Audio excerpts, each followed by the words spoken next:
Oi gente, tudo bom? Pra quem não me conhece, meu nome é Clara, eu sou uma pessoa trans, eu sou uma pessoa não binária, agênero, eu não transito entre os gêneros feminino e masculino, eu sou agênero. E eu tô fazendo esse vídeo por dois motivos, especialmente. Primeiro, esse vídeo é uma resposta a uma transfobia que eu sofri dentro de sala de aula na Universidade de Brasília. Segundo, esse vídeo é o trabalho pra matéria. Eu vou então dar um resumo pra vocês do que aconteceu durante essa aula. Eu tô pegando uma matéria na Universidade de Brasília, e essa matéria trata sobre a diversidade sexual de gênero. E aí tem uma pessoa lá, que é uma pessoa não binária também, assim como eu, também usa esse termo para se identificar, e é uma pessoa transmasculina. Mas aí teve esse dia, que foi na quarta-feira passada, que essa pessoa, ela se sentiu no direito e no conforto de, durante a aula, interromper a aula para se dirigir diretamente a mim e me perguntar se eu era uma pessoa não binária. Eu fiquei meio assim, né, tipo, pô, tá, eu sou uma pessoa não binária, eu sou uma pessoa agênera. Depois eu perguntei, ué, por que você me perguntou isso, né? Eu não tô sendo trans o suficiente pra você? E aí ele riu, assim, né, tipo, falou, essa carapuça serviu? E em resumo foi isso, né? E aí eu fiz esse vídeo, primeiro porque era um trabalho da matéria, né, e a matéria aborda essas questões. Segundo porque isso aconteceu durante a disciplina. Terceiro porque eu quero dar uma resposta pra essa pessoa. Além disso ter sido transfóbico, né, que quando eu apontei que isso era transfóbico, ele olhou assim e falou, nossa, eu devo mesmo ser transfóbico e machista, não sei como, mas eu devo ser. Eu falei, olha, pessoas trans podem ser transfóbicas. Isso acontece, né? São pessoas, e pessoas têm seus preconceitos. Então eu escrevi uma resposta pra essa pessoa também, e eu vou falar um pouco sobre isso. Vamos começar com teoria, né, que também é bom. Primeiro de tudo, eu quero abordar a classificação das transidentidades que a gente tem atualmente. Em geral, a forma de classificar as experiências trans, né, elas são relacionadas a uma racionalidade normativa fundada no modelo heterossexual e no binarismo de gênero. E existe uma procura sobre o que é a verdade no ser uma pessoa trans, né? O que é a verdade no ser uma pessoa dissidente? Qual é a verdade sobre essa pessoa? Algumas teorias e alguns campos, né, se colocam como detentores da verdade dos processos de subjetivação. A psicanálise é um desses campos, né? Tem uma certa coisa que é uma antropologia psicanalítica, que é a herdeira do estruturalismo do Levi-Strauss. E aí, toda essa questão do Levi-Strauss foi desembocar no complexo de Édipo, que é a base para o entendimento da subjetivação dentro da psicanálise, falando de forma mais geral, mas a gente vai discutir isso um pouco mais, né? Esse tipo de pensamento, ele se centra em afirmar a essência contida no feminino e no masculino, que está se referindo a um corpo biológico que teria essa essência, e esse corpo seria, então, biológico, ahistórico, né, e universal.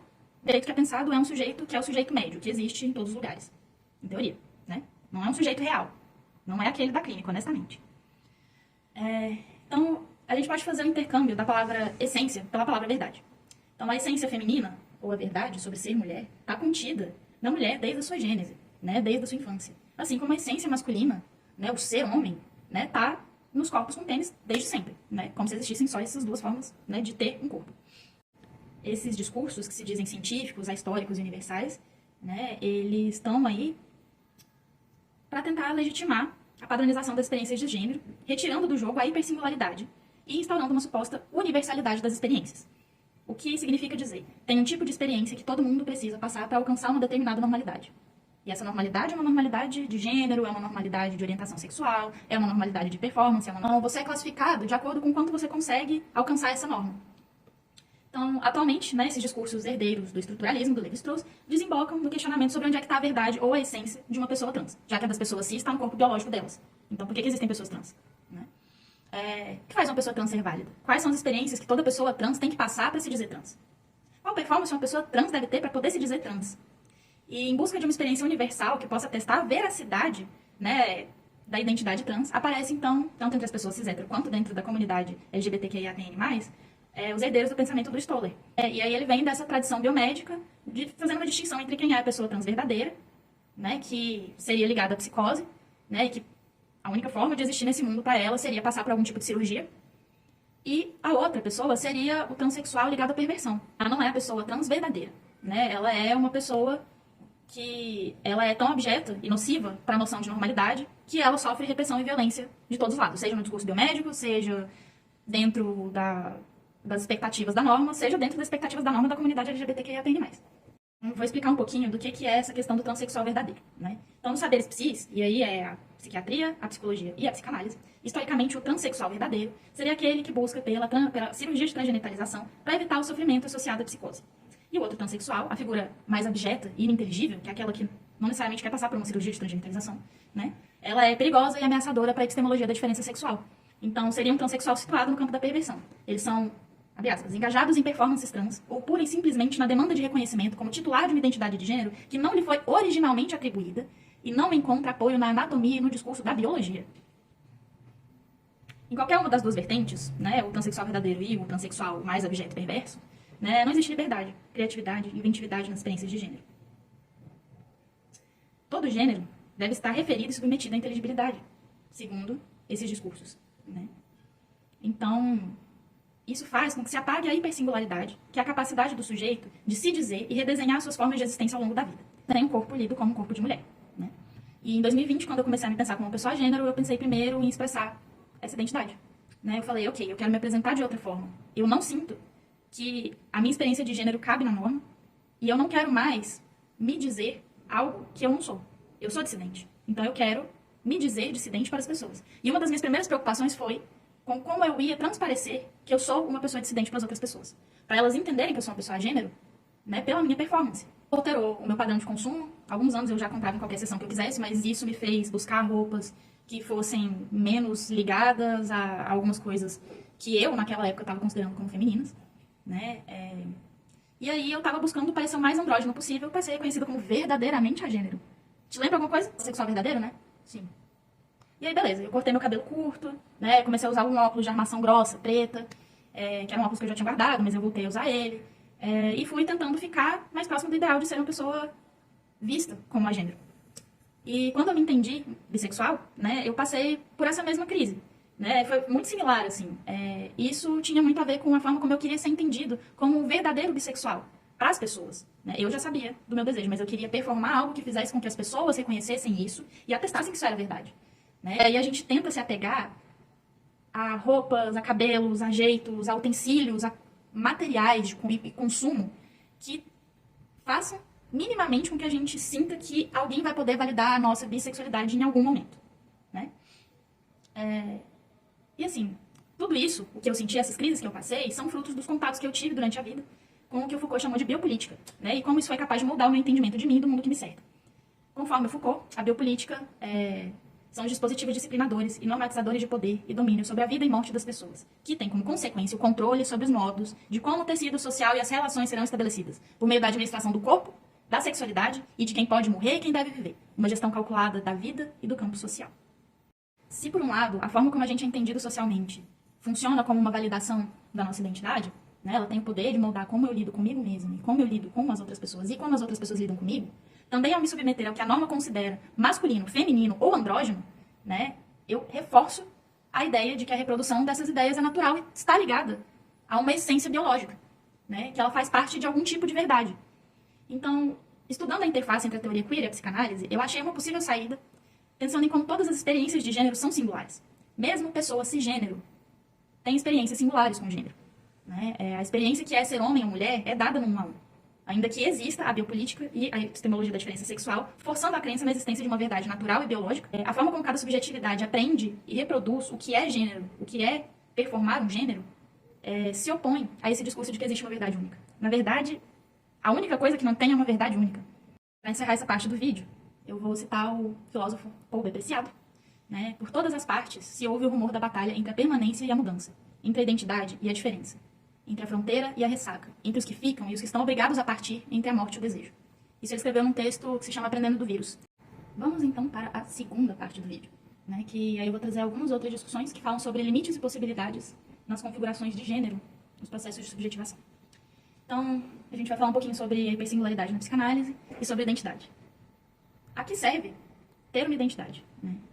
Quando você se apresenta numa roda de conversa, como é que você se apresenta? Você fala seu nome e o que mais? Quando você se apresenta num ambiente de trabalho, como é que você se apresenta? Quais são as palavras que você usa para se tornar inteligível para as pessoas ao seu redor? Provavelmente, a forma como você se descreve para as outras pessoas está ligada a como você quer que elas entendam quem você é. E algumas vezes, em alguns grupos, você se apresenta de uma forma, em outros grupos você se apresenta de outra. Em geral, as pessoas dissidentes usam a identidade justamente para denunciar que o grupo não as aceita, né? E no final das contas, as palavras que usamos para definir de forma sintética e inteligível quem nós somos, formam a nossa identidade. E isso pode servir como uma barreira, né? Isso também pode servir como um alvo, isso também pode servir como uma crítica, e pode ter tantos outros usos. Mas, eu pergunto para você, você já sentiu dificuldade de se apresentar de falar sobre você, de usar palavras sintéticas para falar sobre quem você é para alguém, porque sempre é para alguém. Pode ser para um grupo, pode ser para uma pessoa só. Sempre tem um contexto, sempre tem alguém para quem você está se apresentando. Né? E provavelmente eu vou só chutar que quando você sentiu essa dificuldade, você sentiu que era você que estava errada, de não conseguir se expressar de forma suficientemente simples e inteligível para que a outra pessoa pudesse entender o que você queria expressar sobre você. A gente se habituou tanto ao uso das palavras que resumem partes da identidade, que parece individualmente errado não saber se fazer entender por meio dessas palavras. Na tese de doutorado do professor Eduardo Leal Cunha, ele é psicanalista, psicólogo também, ele coloca a história e a filosofia por trás da ideia de identidade para jogo. Então, para se sentir confortável numa identidade, ele coloca 3 coisas, né? A integridade do sujeito tem que estar presente, a permanência no tempo tem que estar presente, e a facilidade com que essa enunciação de si pode ser entendida tem que estar presente. Algo disso soa estranho?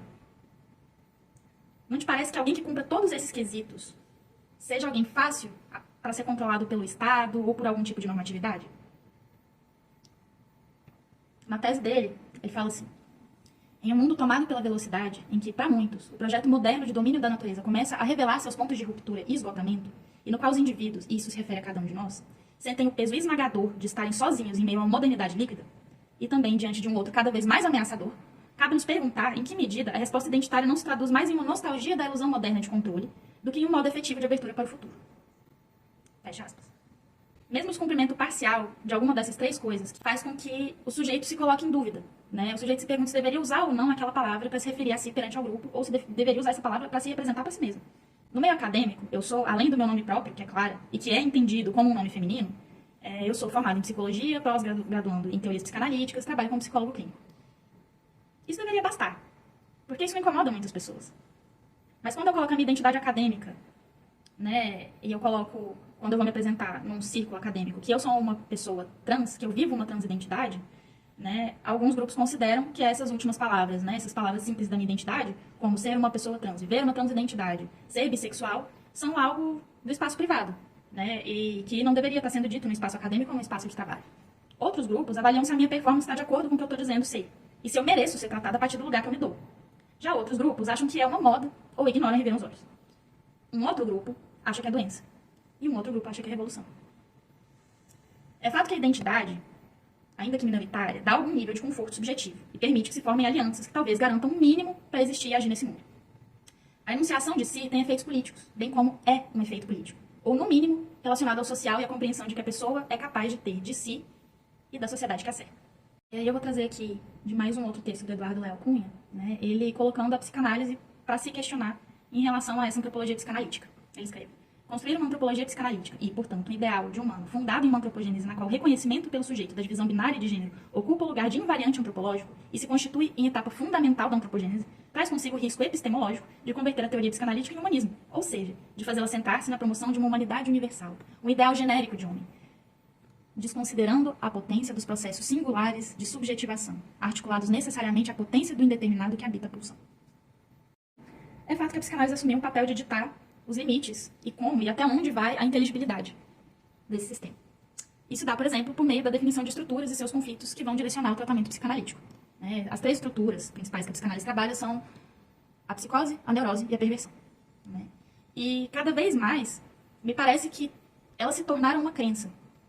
E que essa crença ela é reforçada quando se tem uma experiência clínica e se enquadra essa experiência clínica dentro de um dos 3, porque são as 3 opções que existem.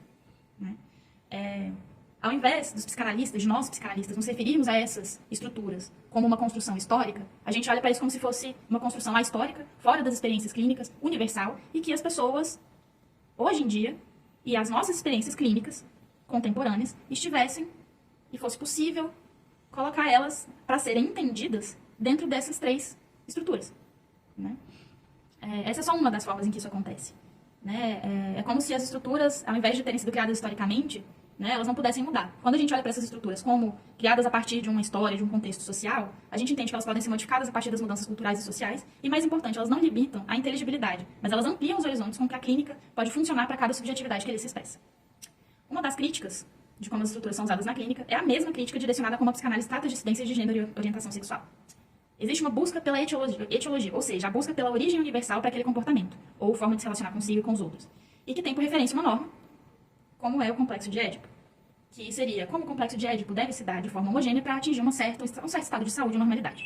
Tendo como ideia e horizonte esse referencial de saúde e de normalidade que a população, a comunidade LGBTQIA+, é pensada pelo Estado, né? Então, as políticas públicas voltadas para nós, elas têm a ver com tudo isso que embasou e embasa as noções de saúde, do que é normal, né? O normal é se casar, o normal é formar uma família que se constitua através do casamento. E aí, o que o Estado faz é, ok, vamos dar meios para essas pessoas anormais atingirem algum tipo de normalidade, né? Para elas alcançarem uma vida que seja mais próxima do normal, mesmo que elas continuem sendo identidades abjetas, e que a única forma de elas existirem nesse sistema seja por meio de se adequar a essas normas, como a ideia de família, como a ideia de casamento, né? Questões que, desde o princípio do movimento, lá dos movimentos gays, lá de Stonewall, já eram questionadas, né?